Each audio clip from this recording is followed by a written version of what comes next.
I definitely taught a lot more younger people. We sort of had a joke in our mission that, if you got called, and this is a joke that I've had with friends who have served Mandarin speaking outside of Taiwan, that if you get called to speak Mandarin outside of, Asia, that a lot of times you're actually called to teach YSA, to teach young single adults. And I think a lot of that is because a lot of the people who've, come overseas are overseas for school, and I think they're going through a big period of change in their lives. They're adjusting to a new culture as they are studying they're learning. They're, in this period of, I'm trying to, get to know the world better. And so I think when, we'd come up and contact them on the street, they're like, well, I'll learn another thing, I'll hear it out. And for many of the people that I taught, almost everybody that I taught was from mainland China. I taught only one person on my mission who was from Taiwan. And in mainland China, for the most part, especially in the younger generation, people have very little religious background.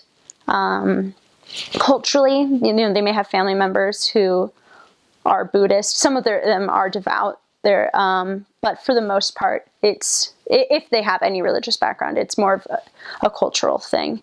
And even then, it's not a given that it's played much of a role in their lives. And so the gospel was something that was very new to them in very many concepts. And that was, I think, maybe why it was, intriguing, because it was something that they hadn't heard before. And so we got to teach a lot of, younger people who were like, what's one more change in my life? I'm already making so many right now. I can fit another one in. And so I think that's one of the reasons the younger people seem to be more receptive as a whole. And it felt very much like they'd been prepared.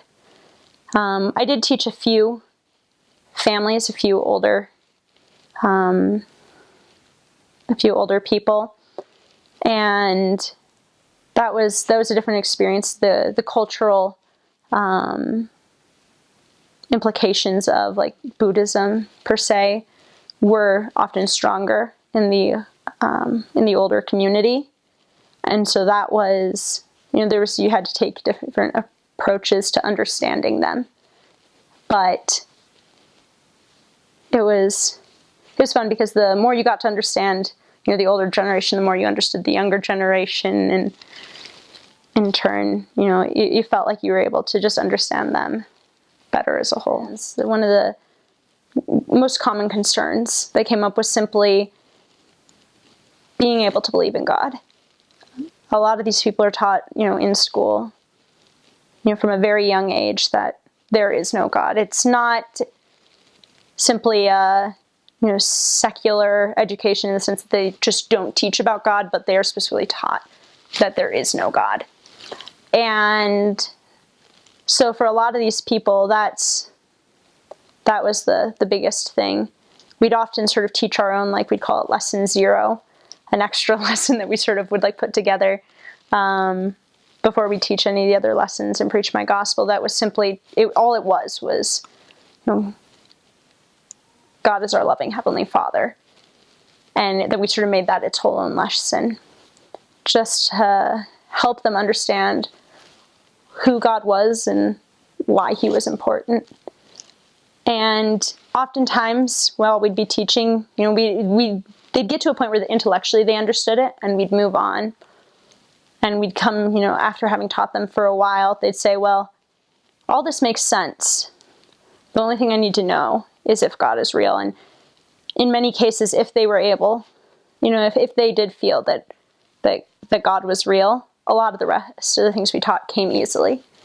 That they're like, well, if God is real, then this makes sense that, this would be the case, and therefore I believe it. There weren't too many, other catch-ups, but it was this really big hump for a lot of them. Just coming to understand how to recognize the Spirit so that they could recognize that, oh, that is an answer to my prayer, that God is real. Helping them, realize that those good feelings they had weren't just coincidence, but that it really was because God wanted to have a relationship with them.